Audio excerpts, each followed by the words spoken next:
Hello बच्चों, नमस्कार। मैं जितेंद्र आप लोग का अपना यूट्यूब चैनल अध्ययन गुरु में स्वागत करता हूं। बच्चों, जैसा कि हम लोग पढ़ रहे हैं कि क्लास 10 हिस्ट्री के चैप्टर नंबर फर्स्ट में यूरोप में राष्ट्रवाद का उदय। इस चैप्टर में हम लोगों ने देखा कि फ्रांस की क्रांति क्या हुई और नेपोलियन बोनापार्ट के बारे में हमने पढ़ा। और आज हम लोग पढ़ने वाले हैं फ्रांसीसी क्रांति जो 1789 ईस्वी में हुई थी।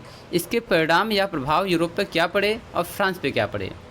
तो 18वीं शताब्दी के उत्तरार्ध में, यानी जब 18वीं शताब्दी बीत रहा था, जिन जिन घटनाओं ने 19वीं सदी को एक दिशा प्रदान की, उसमें एक प्रमुख घटना फ्रांस की क्रांति 1789 की क्रांति थी। तो जैसा कि 19वीं शताब्दी के प्रारंभ में जो जो घटनाएं घटी हैं, उसमें फ्रांसीसी क्रांति जो 1789 ईस्वी में हुआ है, इसका महत्वपूर्ण योगदान रहा है। इन घटनाओं ने यूरोप में राजनीतिक और सामाजिक परिवर्तनों का दौर शुरू किया। जीवन का कोई भी क्षेत्र इससे प्रभावित हुए बिना नहीं रह सका है। तो यूरोप में और फ्रांस में फ्रांसीसी क्रांति जो हुई है, इससे जीवन का हर एक पहलू जो है, ऐसा कहें कि बदलाव से संबंधित रहा है। तो फ्रांसीसी क्रांति के हम लोग देखते हैं कि परिणाम क्या हुए हैं फ्रांस में।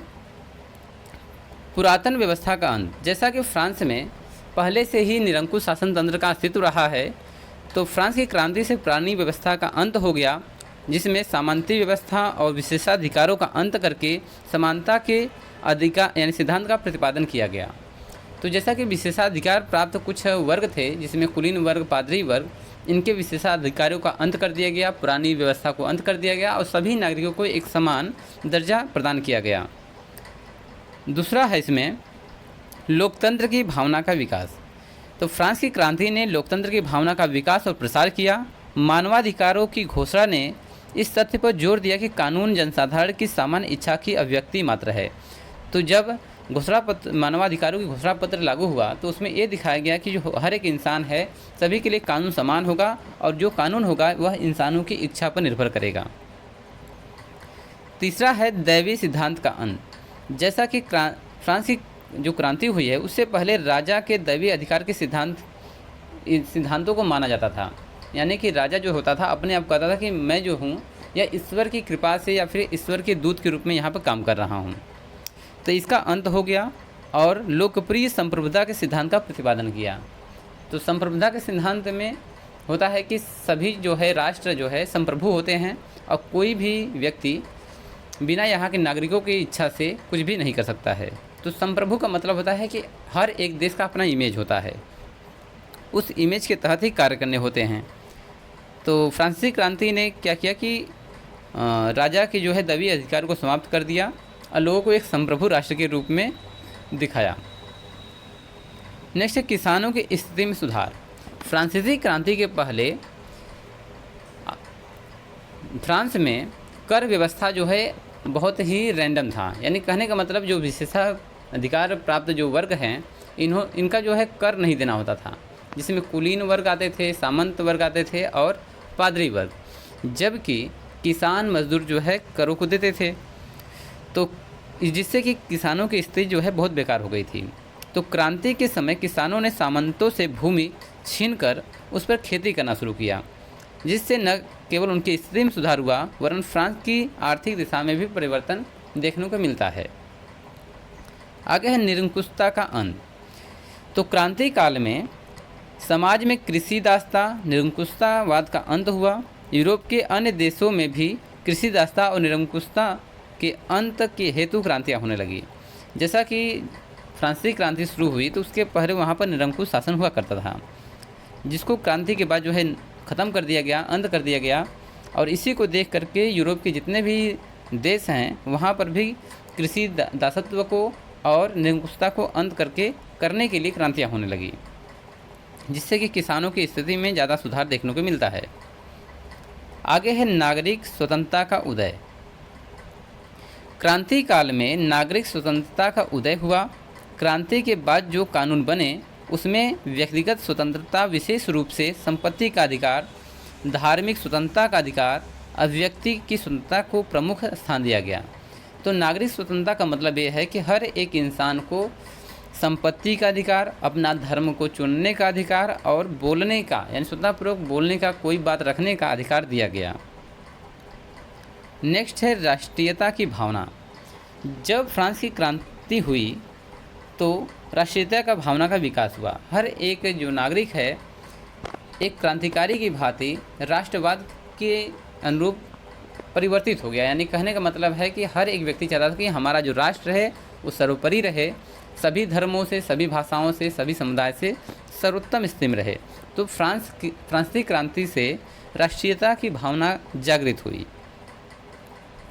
आगे है राजतंत्रात्मक प्रतीकों का स्थान पर राष्ट्रीय ध्वज, राष्ट्रीय कैलेंडर, राष्ट्रीय गीत आदि ने ले लिया। जैसा कि राजतंत्रात्मक प्रतीकों में मुकुट हुआ करता था, आप शेर को दिखा सकते हैं या फिर घोड़ों को दिखा सकते थे, उनका एक अलग फ्लैग होता था। उसके स्थान पर राष्ट्रीय फ्लैग को दिखाया गया, राष्ट्रीय कैलेंडर स्थापित बनाया गया, राष्ट्रीय गीत आदि बने। जैकोबिन ने उग्र राष्ट्रवाद को जन्म दिया। तो फ्रांस में आप लोगों ने जैकोबिन दल को सुना होगा, जिसका प्रमुख दांते था और रॉबेस्पियर थे। तो इनका जो कहना था कि उग्र राष्ट्रवाद होना चाहिए, अपने राष्ट्र के विषय में तनिक भी बुराई को बर्दाश्त नहीं कर सकते थे। तो इस फ्रांसीसी क्रांति होने से उग्रवाद, राष्ट्रवाद का जन्म हुआ। यूरोप के अन्य देश राष्ट्रीयता की भावना से प्रेरित हुए और आंदोलित हुए। इस जैकोबिन दलों से ने यूरोप के अन्य देशों में भी इन्होंने बहुत सारी शाखाएं खोली, वहाँ पर भी क्रांतियाँ होने लगी। नेक्स्ट है धर्मनिरपेक्ष राज्य की स्थापना। फ्रांस की क्रांति ने चर्च के पुराने स्वरूप को समाप्त कर दिया। जैसा कि चर्च के पुराने स्वरूप में क्या था कि कैथोलिक धर्म को मानने वाले ज़्यादा थे, चर्च के पुराने नियम कानून ज़्यादा चलते थे। उनको समाप्त करके एक धर्मनिरपेक्ष राज्य की स्थापना की गई, जहाँ पर सभी धर्मों का आदर सम्मान होने लगा। शिक्षा को भी चर्च के बंधन से मुक्त करके राष्ट्रीय और धर्मनिरपेक्ष बनाया गया। जो शिक्षा था वह चर्च के अधीन न रह करके वह राज्य के अधीन हो गया और सभी को जो समान रूप से शिक्षा देने का अधिकार बनाया गया। यानी सभी की व्यवस्था की गई कि सभी लोग शिक्षित हुए और आगे बढ़ें। और राष्ट्र को धर्मनिरपेक्ष भी बनाया गया। समानता की भावना के प्रसार, यानी समानता की जो भावना है उसमें प्रसार हुआ।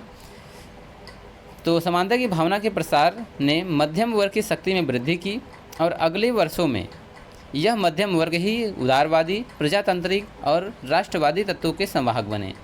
तो जब समानता का अधिकार मिला तो यही मध्यम वर्ग उदारवादी बने और प्रजातांत्रिक बने और राष्ट्रवाद के तत्वों को संवाहक बने, यानी कि उनको आगे बढ़ाए। अब देखते हैं कि फ्रांसीसी क्रांति से यूरोप में क्या प्रभाव पड़ा। फ्रांस की क्रांति के सिद्धांतों, स्वतंत्रता, समानता और बंधुत्व की भावना ने न केवल फ्रांस वरन संपूर्ण यूरोप को प्रभावित किया। तो फ्रांसीसी क्रांति होने से यूरोप में जितने भी देश हैं वहाँ पर क्रांतियाँ होने लगी। लोग जो है स्वतंत्रता की मांग करने लगे, समानता की मांग करने लगे और बंधुत्व की भावना को से इतने प्रेरित हुए कि वहाँ पर भी क्रांतियाँ स्टार्ट हो गईं। दूसरा है नेपोलियन की सेना के साथ यूरोप के देशों में क्रांति के सिद्धांत पहुँचे। नेपोलियन जैसे जैसे यूरोप के देशों को जीतता गया, वहाँ पर उन्होंने फ्रांस की जो क्रांति हुई है, जो मांगे थी, वहाँ पर उसने प्रसारित करना शुरू कर दिया और वहाँ की जनता को स्वतंत्रता और समानता हेतु संघर्ष करने के लिए प्रेरित किया। नेपोलियन बोनापार्ट ने जहाँ जहाँ पर भी शासन किया, चाहे वो राइन प्रदेश हो, चाहे इटली हो, वहाँ के लोगों के बीच में एक जागरूकता फैली कि राष्ट्रीयता की भावना क्या होती है, जिससे कि वे लोग भी उसका साथ देने लगे ताकि वहाँ का निरंकुश शासन समाप्त हो सके।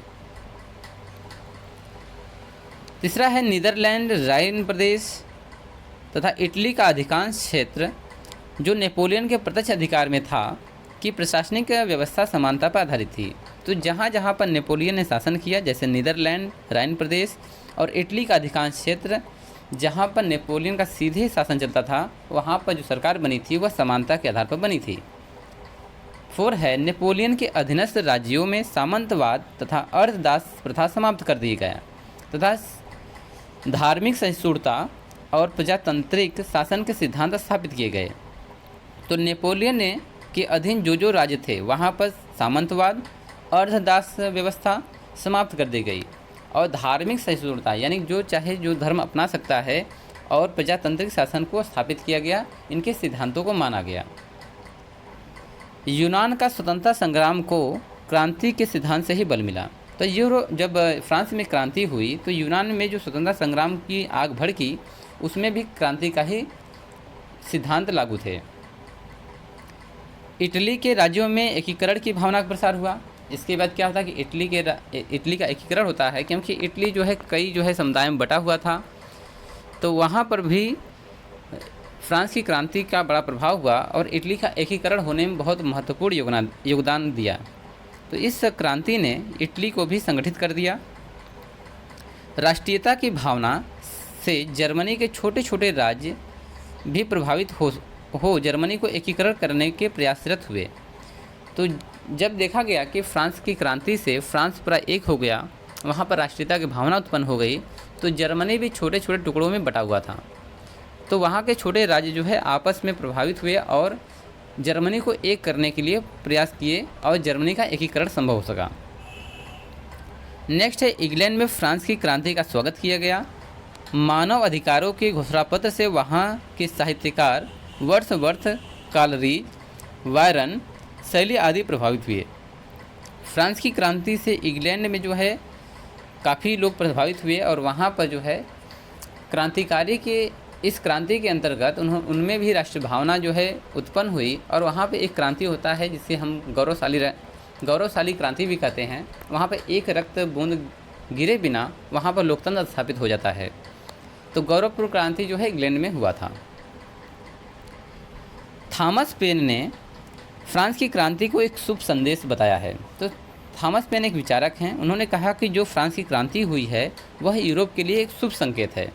इंग्लैंड के शासकों को फ्रांस की क्रांति के प्रभाव को अपने देश में फैलने से रोकने के लिए समाचार पत्रों, हड़तालों आदि पर प्रतिबंध लगाने पड़े। जब देखा कि फ्रांस में क्रांति हो गई, वहाँ पर निरंकुश शासन का अंत हो गया, तो यूरोप के जो इंग्लैंड है, ब्रिटेन है, वहाँ की जो सरकार थी, जो वहाँ का निरंकुश शासन था, उसने समाचार पत्रों और हड़ताल जो वे लोग कर रहे थे इस पर प्रतिबंध लगा दिया ताकि वहाँ पर भी क्रांति ना हो सके, जिससे कि निरंकुश शासन समाप्त न हो जाए। एडमंड बर्क ने आदि ने कुछ लेखकों ने क्रांति का विरोध किया। तो यहीं पर कुछ थॉमस पेन जैसे लेखक जो है इसकी बड़ाई करते हैं। तो वहीं पर कुछ ऐसे भी लेखक हैं जैसे एडमंड बर्क आदि कुछ लेखक जो इसका विरोध करते हैं। क्रांति के बाद यूरोप के शासक प्रतिक्रियावादी बन गए तथा उनका उद्देश्य क्रांति के प्रसार को अपने क्षेत्र में रोकना था। तो कुछ लेखक ऐसे भी रहे जिन्होंने इस क्रांति के विरुद्ध बातें की, जिससे कि उनके देश में यह क्रांति की आग न भड़के और वहाँ पर निरंकुश शासन स्थापित रहे। क्रांति के विषय में इतिहासकार का एक मत नहीं है, सभी लोग अपने अपने हिसाब से सोचते हैं। जैसे वेबस्टर और H.J. रैदाल आदि क्रांति के प्रगतिशील और अराजकतावादी बताते हैं, जबकि क्रोपोटकिन ने इसे आधुनिक विचार की नींव रखने वाला कहा है। तो अपने अपने हिसाब से लोग जो है सोचने लगे। बहुत सारे जो लेखक हुए हैं जैसे वेबस्टर और H.J. रैदाल, इन्होंने कहा कि जो एक क्रांति हुई है जिससे पूरे यूरोप में अराजकता फैल गई, लोगों के बीच में जो है अशांति आ गई। वहीं पर कुछ लोग ऐसे भी हैं जिन्होंने कहा कि नहीं, इस क्रांति से आधुनिक विचारधारा की नींव पड़ी है और यही हमारे भविष्य को निर्भर करेगा, यही हमारा भविष्य होगा। डेविड थॉमस ने भी फ्रांस की क्रांति को सन 1914 ईस्वी तक यूरोपीय जीवन की महत्वपूर्ण घटना माना है। एक तो लेखक ऐसे भी हैं जिनका नाम है डेविड थॉमसन। उन्होंने कहा जो फ्रांस की क्रांति हुई है सन 1914 तक जितनी भी घटनाएं घटी हैं यूरोपीय जीवन में, वह जो है फ्रांस की क्रांति से काफ़ी मिलती जुलती हैं, यानी कि फ्रांस की क्रांति का इनमें जो है लोप दिखाई देता है। अगर फ्रांस की क्रांति नहीं होती तो शायद 1914 तक यूरोप में कोई सुधार कार्य नहीं होते। यह डेविड थॉमसन का कथन है। तो बच्चों, मैं आशा करता हूँ कि फ्रांसीसी क्रांति होने से यूरोप में और फ्रांस में क्या परिणाम हुए, क्या उसका प्रभाव पड़ा, इसको हमने इस टॉपिक में कवर किया।